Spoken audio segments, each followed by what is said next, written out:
Hi this is షాని. ఈరోజు movie review వచ్చేసి కూలీ. ఈ మూవీ గురించి బాగా నెగిటివ్గా వింటున్నారా? అలా ఎందుకు వింటున్నారు అనేది మీకు లాస్ట్లో చెప్తానండి.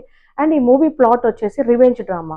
రజనీకాంత్ ఫ్రెండ్ మర్డర్ అయిపోతారు. అది ఎవరు చేశారు అని తెలుసుకోవడానికి అయితే రజనీకాంత్ అయితే వచ్చేస్తారండి. అండ్ ఈ మూవీలో స్ట్రాంగ్ పాయింట్ వచ్చేసి మన అనిరుద్ధ్ అండి. తన మ్యూజిక్ మైండ్ బ్లోయింగ్, అసలు చాలా బాగా ఇచ్చేసాడు మన బక్కోడైతే. అండ్ ఇంకా రజనీకాంత్ సార్ యాక్టింగ్ గురించి ఏం చెప్తానండి, తన ముందు నేను చిన్న పిల్లని. సార్ అయితే చాలా బాగా యాక్టింగ్ అయితే చేసేసాడు. అండ్ నెక్స్ట్ ఎవరనుకుంటున్నారు? కింగ్ నాగార్జున అనుకుంటున్నారా? అస్సలు కాదండి. ఓబిన్ అండి. తనే కాదండి, తన వైఫ్‌గా చేసిన వాళ్ళు కూడా చాలా చేశారు వాళ్ళిద్దరు యాక్టింగ్ అయితే. యాక్చువల్లీ ఇక్కడ నెగెటివ్ రోల్ నాగార్జున అనుకుంటున్నారు గానీ, కాదండి శోభినే అనిపిచ్చారు నాకైతే చూస్తున్నప్పుడు. తనే మూవీ అంతా లాగేశాడు. మన టాలీవుడోళ్ళు గూడా తనని విలన్ రోల్‌గా అయితే తీసుకోవచ్చు. ఎందుకంటే విలన్‌గా చేశాడు. అలాగే శాడిజం చూపిచ్చాడండి తనైతే. కింగ్ నాగార్జున గురించి ఏం చెప్పాలండి. తన యాక్టింగ్ ప్రూవ్ చేసుకోవాల్సిన అవసరమే లేదు. తను ఎంతో జాలీగా చేశాడనిపించింది యాక్టింగ్ అయితే. నాకే కొంచెం ఇబ్బందిగా అనిపించింది. అంటే తనని ఆ రోల్‌లో చూడ్డము. ఎందుకంటే నాగార్జున గారిని చూస్తే మన్మధుడిలాగా, లేదు అంటే కింగ్ లాగా. ఈ రెండిట్లోనే నాకు చూడటం అలవాటండి చిన్నప్పటి నుంచి.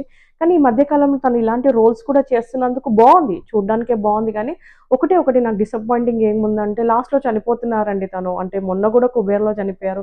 ఇప్పుడు గూడా చనిపోయారు. అదొక్కటి తప్ప మిగతా అంతా తను చాలా బాగా యాక్టింగ్ అయితే చేశారు. ఇంకా 'శృతి హాసన్' గురించి. తను యాక్టింగ్ చాలా చేసిందని చెప్పాలా? లేకపోతే బాగా ఏడ్చిందని చెప్పాలో అర్థం కావట్లేదండి.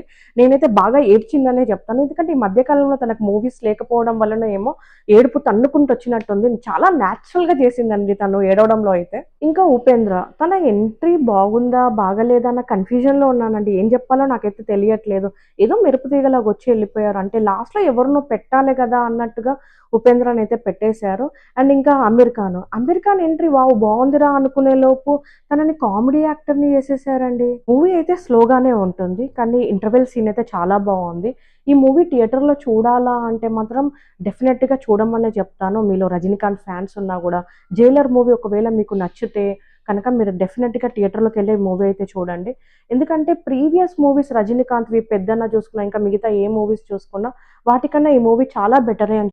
ఈ మూవీ బయట నెగెటివ్ టాక్ ఎందుకొస్తుంది అంటే యాక్టర్స్ గురించి కాదండి, డైరెక్టర్ గురించి. ఈ డైరెక్టరు 'విక్రమ్' మూవీ నుంచి అందరికి ఒకటి బ్రెయిన్‌లో పెట్టేసారండి. అలా తీసుకెళ్ళిపోయాడు గదా 'విక్రమ్' మూవీలో.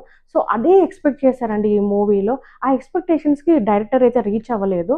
సో, అందుకనే అందరూ డిసప్పాయింట్ అయిపోయి ఆ నెగెటివ్ అయితే టాక్ వస్తుందండి బయట. ఎందుకంటే ఆ 'విక్రమ్' మూవీ నుంచి కమల్ హాసన్‌కైతే ఒక బ్లాక్ బస్టర్ హిట్. మేబీ తన కెరియర్‌లోనే ఒక హిట్ ఇచ్చేసారు కదా! అలాగే రజనీకాంత్‌కి గూడా ఇంకొక పెద్ద హిట్ పడతదని అందరూ ఎక్స్‌పెక్టేషన్స్ అయితే పెట్టుకున్నారు. ఎక్స్‌పెక్టేషన్స్‌కి ఈ మూవీ రీచ్ అవ్వలేదు కాబట్టి, ఆ నెగెటివ్ అనేది బాగా స్ప్రెడ్ అవుతుంది బయట. ఈ మూవీ థియేటర్‌లోకెళ్ళి చూడాలా అంటే మాత్రం డెఫినెట్‌గా థియేటర్‌లోకెళ్ళి చూడమనే చెప్తాను. ఎందుకంటే రజనీకాంత్ గారు ఇంకా ఇలాంటి మూవీస్ ఎన్ని చేస్తారో మనకు తెలీదు. సో, తన యాక్టింగ్ కోసం అయితే డెఫినెట్‌గా థియేటర్‌కెళ్ళే చూసేసేయండి. Thank you so much.